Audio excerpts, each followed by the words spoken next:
Номері 1 Алматы Қазақ мемлекеттік гуманитарлық педагогтық колледжінің 31 топ білім алушысы Мұсахан Іңкәр.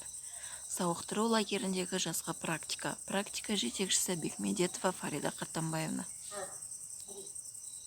Сәлеметсіңдер ме, балақайлар? Сіздер білесіздер ме бағдаршамның не екенін?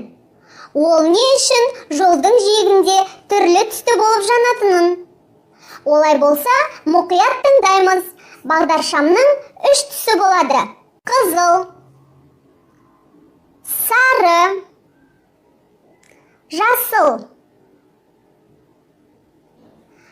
Қызыл түс тоқта деген белгіні береді.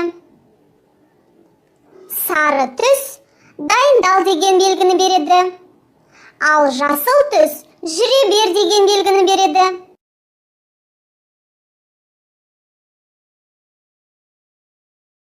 Балалар, бүгінгі біздің тақырып бағдаршам біздің досымыз. Бағдаршамның тарихы.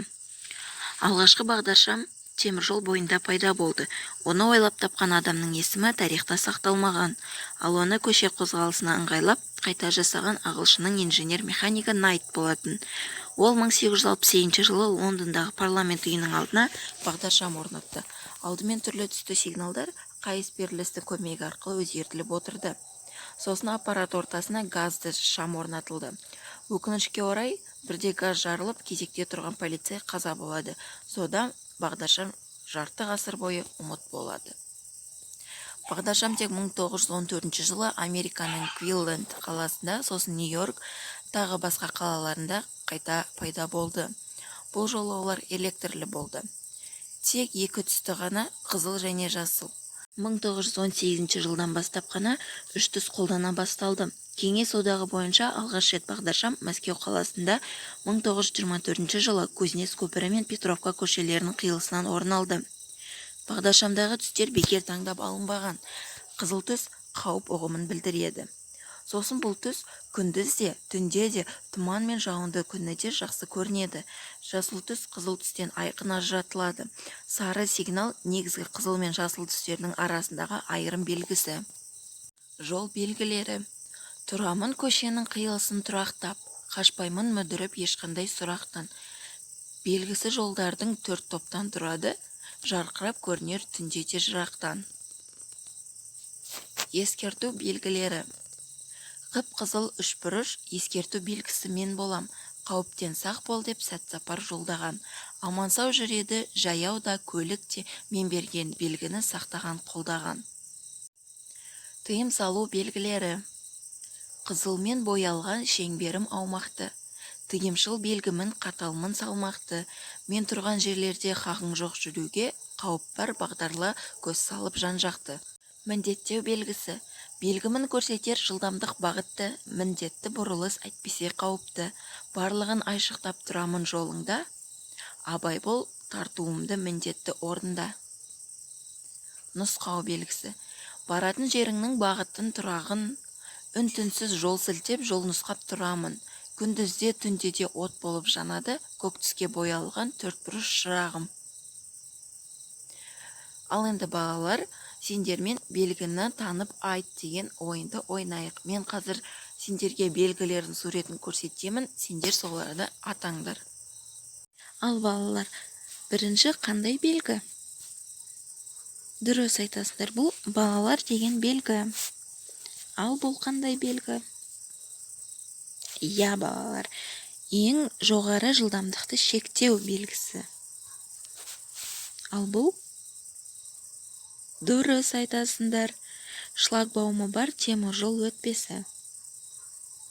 Ал бұл қандай белгі? Дұрыс, жаяу жүргінші өтпесі. Бұл қандай белгі? Бұл тайғақ жол дегенді білдіреді. Дұрыс. Жарайсыңдар балалар, бұл түзу және солға қарай қозғалыс дегенді білдіреді. Аурухана белгісі. Жарайсыңдар, неткен серек балалар едіңдер. Ал бұл жүруге болмайды. Бұл қандай белгі? Дұрыс. демалыс орны. Белгі қандай балалар? Дұрыс айтасыңдар, зағип жаяу жүргіншілерге арналған белгі. Ал бұл жарайсыңдар. Алғашқы медициналық көмек көрсету деген белгіні білдіреді. Бұл қандай белгі? Дұрыс, әжетхана деген белгі. Ал бұл тағы да дұрыс айтасыңдар балалар, бұл қозғалысқа тыйым салынады деген. Дұрыс айтасыңдар балалар, бұл жол жұмыстары деген белгі.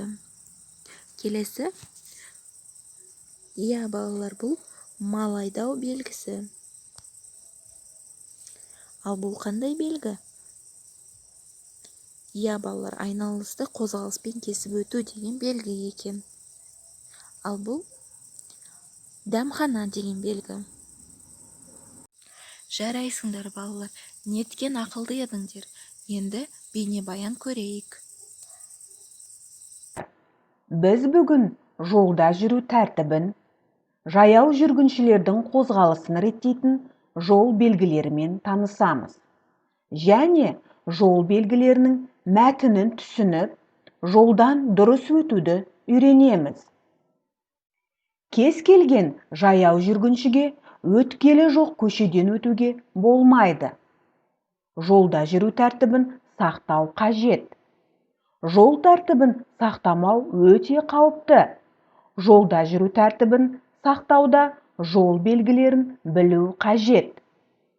Жол белгілері дегеніміз көлік қозғалысын реттеу және көлік жүргізуші мен жаяу жүрушіге маңайдағы жол жағдайы жөнінде ақпарат беру.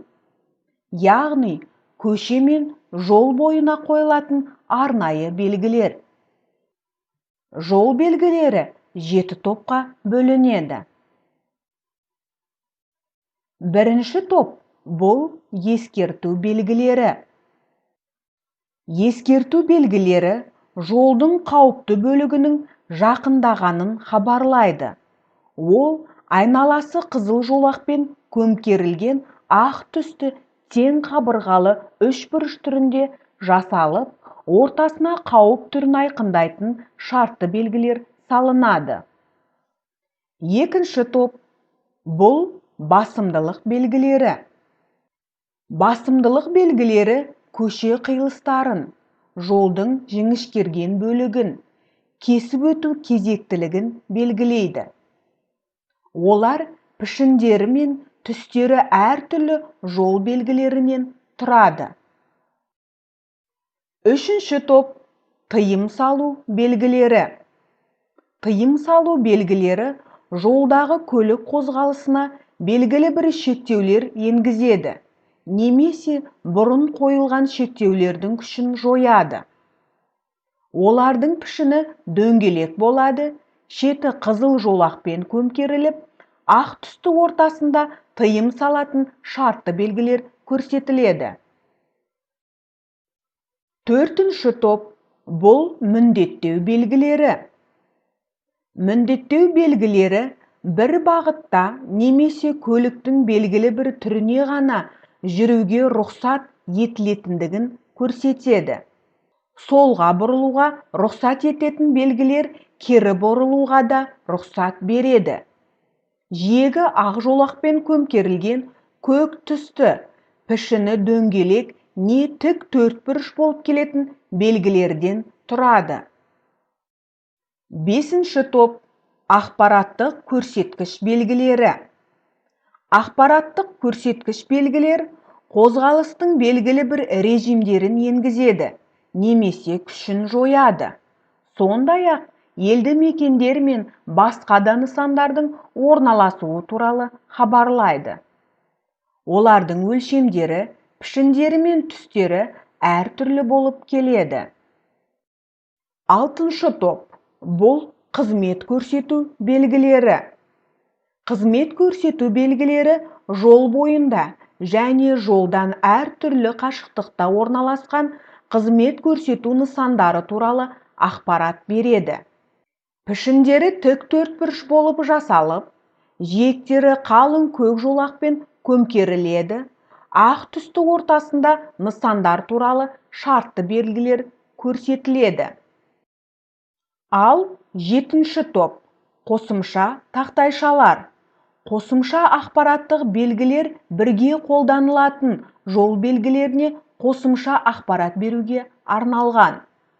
Негізінен түсі ақ, төрт бұрыш кестешелер түрінде жасалып, ортасына қосымша ақпараттық шартты белгілері келтіріледі. Жол белгілері жолдың жүріс бағыты бойынша оң жағына биіктеу бағанаға немесе жолдың үстіне биіктетіп орналастырылады. Олар 100 метр қашықтықтан анық көрінетіндей болып жарықтандырылады. Жол белгілері мемлекеттік автомобиль инспекциясының келісімімен орнатылады. Балалар, жаяу жүргіншілер тротуармен немесе жаяу жүргіншілерге арналған жолдармен, ал олар болмаған жағдайда жолды жағалай қозғалуы тиіс. Сонымен, естеріңде болсын, көшені тек жаяу жүргіншілерге арналған жол сызықтары мен сілтемелерден өтіп, жолда жүру тәртібін сақтаңыздар.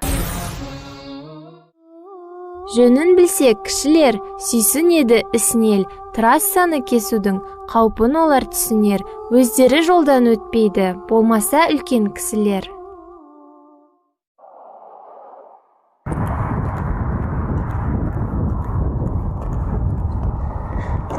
Жүр, жүгіріп өте салайық. Кеттік.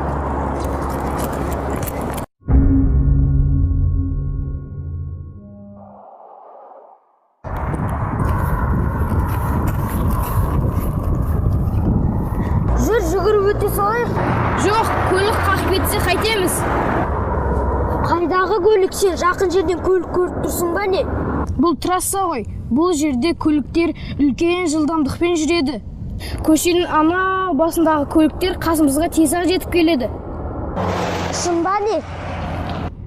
Рас айтам, әкем маған тек ересек адамдармен өт деген. Ересек адам жоқ қой енді. Қазір қайдан табамыз? Кішкене күте тұрайық, біреу кеп қалар. Жарайды, сенің де шығармайтын жоқ, күтейік.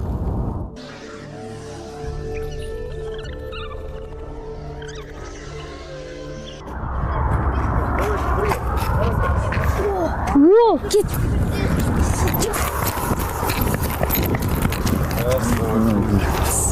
Ағалар, біз ана жерде өтіп жүресіз.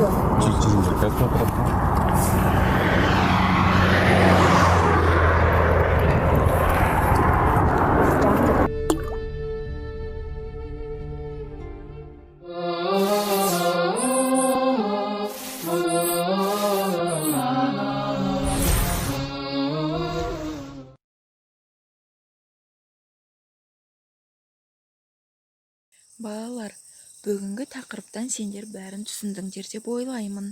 Өздеріңе керекті ойды түйген сияқтысыңдар. Жол белгілерін сақтап, бағдаршамның түсіне қарап жүрейік. Сау болыңыздар. Назарларыңызға рахмет.